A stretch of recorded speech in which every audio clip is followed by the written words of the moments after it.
सभी को राम राम। माघ मास महात्म्य अध्याय 2। राजा के ऐसे वचन सुनकर तपस्वी कहने लगा कि हे राजन, भगवान सूर्य बहुत शीघ्र उदय होने वाले हैं, इसलिए यह समय हमारे लिए स्नान का है, कथा का नहीं। सो आप स्नान करके अपने घर को जाओ और अपने गुरु श्री वशिष्ठ जी से इस महात्म्य को सुनो। इतना कहकर तपस्वी सरोवर में स्नान के लिए चले गए और राजा भी विधि पूर्वक सरोवर में स्नान करके अपने राज्य को लौटा और वनवास में जाकर तपस्वी की सब कथा रानी को सुनाई। तब सूत जी कहने लगे कि हे महाराज, राजा ने अपने गुरु वशिष्ठ जी से क्या प्रश्न किए और उन्होंने क्या उत्तर दिया, सो कहिए।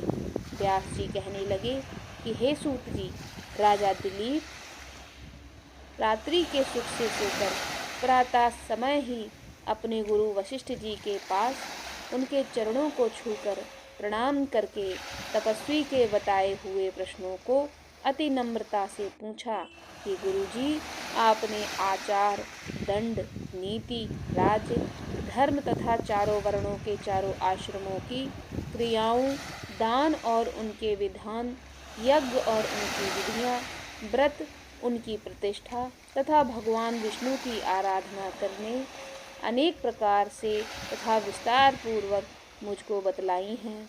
अब मैं आपसे माघ मास के स्नान के महात्म्य को सुनना चाहता हूँ। सो हे तपोधन, नियम पूर्वक इसकी विधि समझाइए। गुरु वशिष्ठ जी कहने लगे कि हे राजन, तुमने दोनों लोगों के कल्याणकारी वनवासी तथा गृहस्थियों के अंतःकरण को पवित्र करने वाले माघ मास के स्नान का बहुत सुंदर प्रश्न पूछा है। मकर राशि के सूर्य के आने पर माघ मास में स्नान का फल गौ, भूमि, तिल, वस्त्र, स्वर्ण, अन्न, घोड़ा आदि दानों तथा चंद्रायण और ब्रह्मपुत्र व्रत आदि से भी अधिक होता है। वैशाख तथा कार्तिक में जप, दान, तप और यज्ञ बहुत फल देने वाले होते हैं, परंतु माघ मास में इनका फल बहुत ही अधिक होता है। माघ मास में स्नान करने वाला पुरुष राजा और मुक्ति के मार्ग को जाने वाला होता है। दिव्य वृष्टि वाले महात्माओं ने कहा कि जो मनुष्य माघ मास में सकाम या भगवान के निमित्त नियम पूर्वक माघ मास में स्नान करता है, वह अनंत फल वाला होता है। उसको शरीर की शुद्धि, प्रीति, ऐश्वर्य तथा चारों प्रकार के फलों की प्राप्ति होती है। अदिति ने 12 वर्ष तक मकर संक्रांति में अन्न त्याग कर स्नान किया। इससे तीनों लोकों को उज्जवल करने वाले 12 पुत्र उत्पन्न हुए। माघ मास में स्नान करने से ही रोहिणी, सुभगा, अरुंधति दानशीलता और इंद्राणी के समान रूपवती होकर प्रसिद्ध हुईं। जो माघ मास में स्नान करते हैं तथा देवताओं के पूजन में तत्पर रहते हैं, उनको सुंदर स्थान, हाथी और घोड़ों की सवारी तथा दान को द्रव्य प्राप्त होता है। अतिथियों से उनका घर भरा रहता है। उनके घर में सदा वेदत ध्वनि होती रहती है। वह मनुष्य धन्य है जो माघ मास में स्नान करते हैं, दान देते हैं तथा व्रत और नियमों का पालन करते हैं। और दूसरों के पुण्यों के क्षीण होने से मनुष्य स्वर्ग से वापस आ जाता है, परंतु जो मनुष्य माघ मास में स्नान करता है वह कभी स्वर्ग से वापस नहीं आता। कोई नियम, तप, दान पवित्र और पाप नाशक नहीं है। भृगु जी ने मणि पर्वत पर विद्याधरों को यह सुनाया था। तब राजा ने कहा कि ब्राह्मण, भृगु ऋषि ने कब मणि पर्वत पर विद्याधरों को उपदेश दिया था, सो बताइए। तब ऋषि जी कहने लगे कि हे राजन, एक समय 12 वर्ष तक वर्षा न होने के कारण, सब प्रजा क्षीण होने के कारण संसार में बड़ी उद्विग्नता फैल गई। हिमाचल और विंध्याचल पर्वत के मध्य का देश निर्जन होने के कारण श्राद्ध, तप तथा स्वाध्याय सब कुछ छूट गए। सारा लोक विपत्तियों में फंसकर प्रजाहीन हो गया। सारा भूमंडल फल और अन्न से रहित हो गया। तब विंध्याचल से नीचे बहती हुई नदी के सुंदर वृक्षों से आच्छादित अपने आश्रम से निकलकर श्री भृगु ऋषि ने अपने शिष्यों सहित हिमालय पर्वत पर गए। इस पर्वत की चोटी नीली और नीचे का हिस्सा सुनहरी होने के कारण सारा पर्वत पीतांबरधारी श्री कृष्ण भगवान के सदृश लगता था।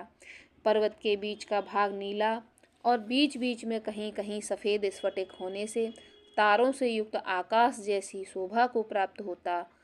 रात्रि के समय वह पर्वत दीपकों की तरह चमकती हुई दिव्य औषधियों से पूरित किसी महल की शोभा को प्राप्त होता था। वह पर्वत शिखाओं पर बांसुरी बजाती और सुंदर गीत गाती हुई किन्नरियों तथा केले के पत्तों की पताकाओं से अत्यंत शोभा को प्राप्त हो रहा था।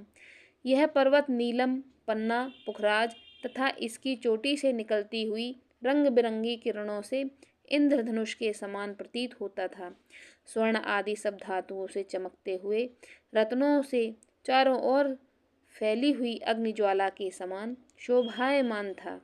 इनकी कंदराओं में काम पीड़ित विद्याधरी अपने पतियों के साथ आकर रमण करती थीं और गुफाओं में ऐसे ऋषि मुनि जिन्होंने संसार के सब क्लेशों को जीत लिया है, रात दिन ब्रह्म का ध्यान करते हैं और कई एक हाथ में रुद्राक्ष की माला लिए हुए शिव की आराधना में लगे हुए हैं।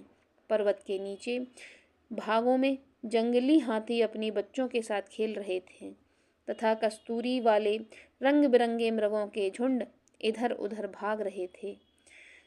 वह पर्वत सदा राजहंस तथा मोरों से भरा रहता है, इसी कारण इसको हेमकुंड कहते हैं। यहाँ पर सदैव ही देवता, गुह्यक और अप्सरा निवास करते हैं। इस प्रकार से दूसरे अध्याय का समापन यहाँ पर होता है। आगे का महात्म्य सुनने के लिए तीसरे अध्याय को जरूर सुनें। अगर यह वीडियो आपको अच्छा लगा हो तो प्लीज़ एक लाइक और सब्सक्राइब जरूर कर लीजिए। धन्यवाद।